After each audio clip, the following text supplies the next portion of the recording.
just wanna live my life. You can't stop me, just on my side. Iki gikombe kindenze ranteye intege bambwira ati Hene bimeze uku en tout cas courage kandi abashimiye mwe Nkuru zinshira imanza zangize ruhakwa ntamaka. I'm so sorry baby. niyihe ntuzeye reaction wari witeze baragutangaje cyane ukavuga ati binaye ndavyiteze nyene kuri iyi ndirimbo cyane nayo binafana niteze.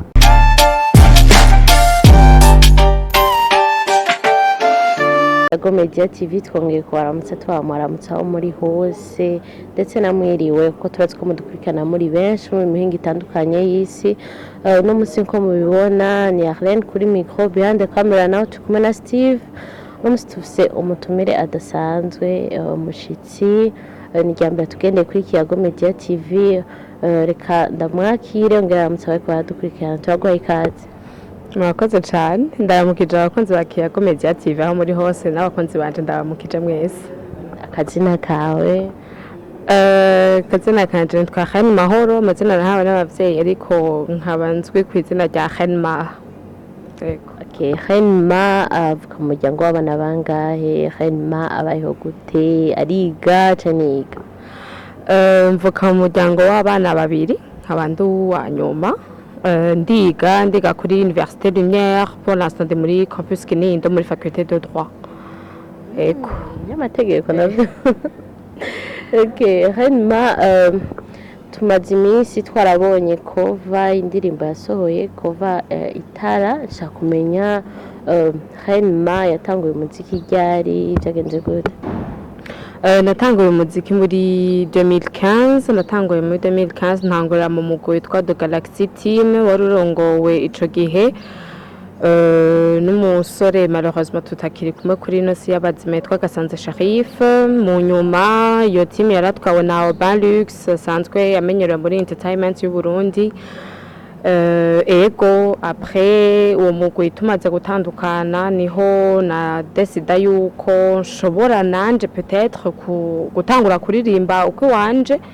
Ego niho navuga nti ko ikintu cyose gifise intango reka ntangure ngire cover y'iyindi ndirimbo atari wanje en attendant yuko Imana impeza nshobora gukora izi wanje. None ko iki wahisemo ITARA cyane cyane ko tuzi ngaho mu Burundi hari abaririmbyi benshi kandi baririmba neza, why watoye ITARA ya Davis D wo mu Rwanda? Je ni kibazo nkunze kubaza gose mugabo ni question ya choix personnel. Sinanse yuko abarundi baririmba neza, baturafise abarundi baririmba neza cyane n'abakobwa. Maze iminsi ndyoherwa vraiment abakobwa muri entertainment maze iminsi bifatamo neza gose. Subiyemo ni choix personnel nagize. Donc icambere cyo histoire ya Davis D ya histoire iretse kuba yuko ari yambaye ko ariko ariho amajambo amwe yakoresheje yanyaspiye nkumva no isubiramo.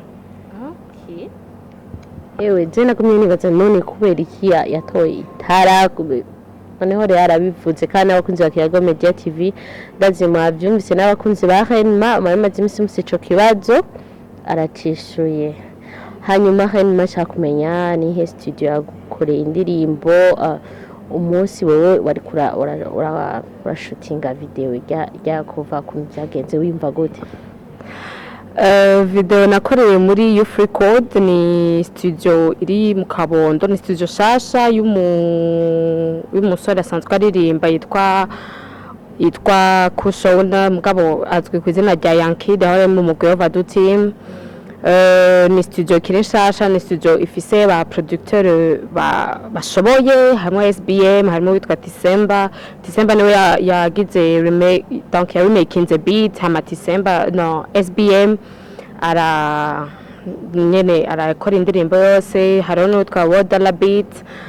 Donc ni studio vraiment iri kwiza neza kandi ndateye intege cyane witwa Kushona ahari hose ndambwiye nti big up. Hamuti rero byagenze gute ndiko ndashootinga video byari ibintu bikomeye cyane reka kubinyobotsa ahubwo ndibuka muri studio yari jewe yari producteur yitwa Wadala Beat ya video yashutinzwe n'uwitwa Vision de l'Or ari muri Land Africa.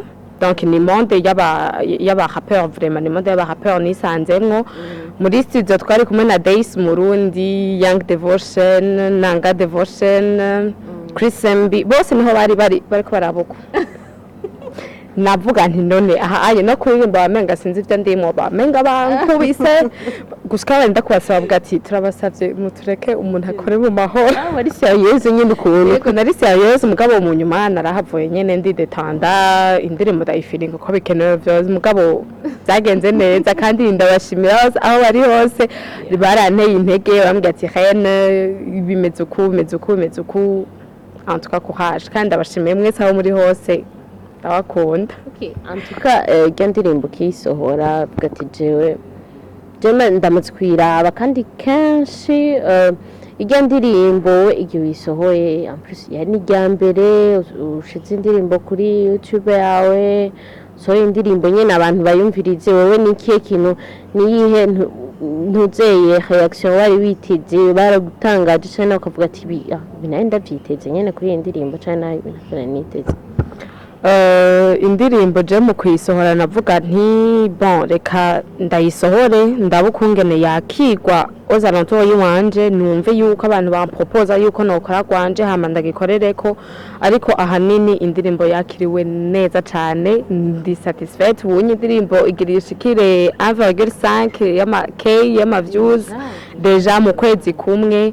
Donc narahimbawe cyane abantu barantera intege ndashigikirwa ku buryo ubunye ntangoye kwiyumvira yuko peut-être mu minsi iri imbere nshaka gukora iyi wanje hama ibintu bikagenda neza. Courage vraiment. Yego merci.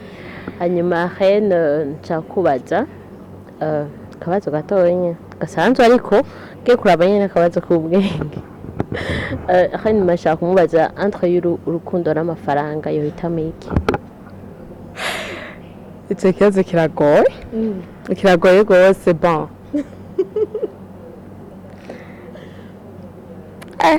bon urukundo yego amafaranga yego mugabo ahanini nibaza yuko ahari urukundo amafaranga ararondegwa donc urukundo you sure yego neza rwose hariho urukundo amahera c'est vrai amahera yego mugabo urashaka kuba yafise atarukundo afise mu bantu aya mahera akagupfa kubusa. Okay, par exemple nk'ubu nk'umutipe aje gupropose nta mahera afise wowe byitwaramo gute kandi aragukunda vraiment wowe byitwaramo gute wamwemerera?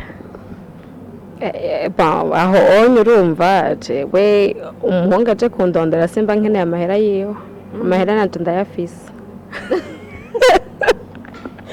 Mare yanje hano ngo ari kwije niyo ufise zero ngaramakira ko amafaranga yafise bro cyakumenya hano banzu ndege kwanza hano ari mu rukundo cyakibazo ntaco nishura kubera mbisemo utacishura uko nyene. Okay, reka kwase ukinyishura reka tenda kwibarize ntangorane. Renma muri iyo minsi twabonye aka video ka trendinze kavuga ko reka gutwenga uzurindi kavuga yuko Renma wakunda DJ Zenobin muri Runtown DJs shaka kumenya amakuru kuko Renma yene niwe ariko aravuga video twamubonye abanso n'amaju byose niwe shaka kumenya nivyo. navuze yuko donc video sinkakanye iriho vraiment iriho iyo video yasohotse ndibuka nari muri interview muri Black TV Rubambo rero Rubamba hari n'ubona mufatare cyo yobona yari twari suppose ko tutaratangura emission sha nanje kwiparatura tsinde umuntu abashitse asanga nahurudutse kumbe nawe yabifashe kera.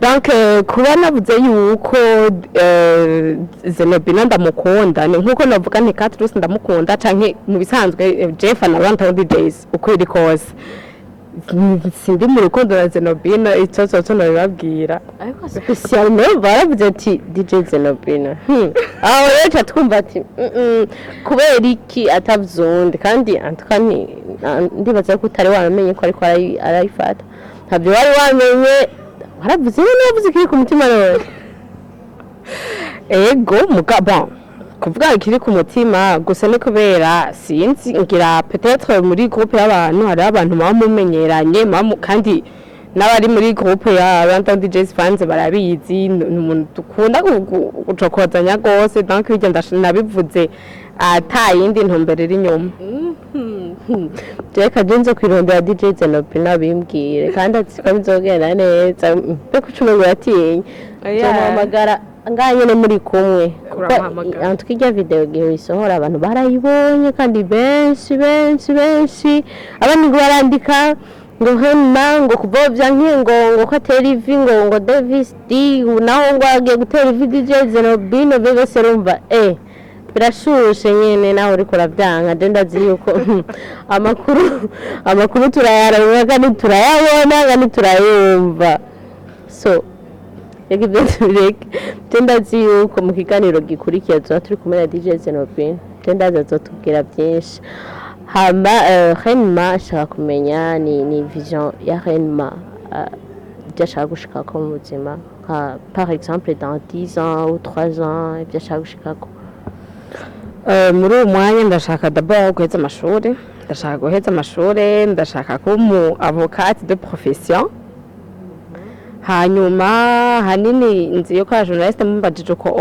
nyuma mukeneye kumenya en rapport avec umuziki surtout bon ndafise projet ariko byose bizovana n'ibihe kungene bimeze ahanini jewe ndashaka kuba avocat de professeur ariko sinshaka guheba umuziki ni passion umuziki nzawukora bikunze urazi yuko hari ibintu bigorana rimwe ariko umuziki ni passion ndashaka kuwukora nawone turetse ivyo bindi vy'amashuri ivyo bintu zobivanga gute zobura umu avocat ngo umuririmbyi urumva nyine kuzobishobora byose ni question ya determination ni kumenya gupanga ubuzima bwawe ukavuga uti n'umunsi ndafise procès nja kuburanira naka reka niyibe 30 minutes nje kuri studio ndabe ingene ibintu bimeze canke uri pose nyene bavuga uti reka n'umunsi nandika kariri uri inspire ukavuga uti reka nandika karirimbo ibintu nk'ivyo nyene byose ni question ya organisation ivyo bintu vraiment ni bishasha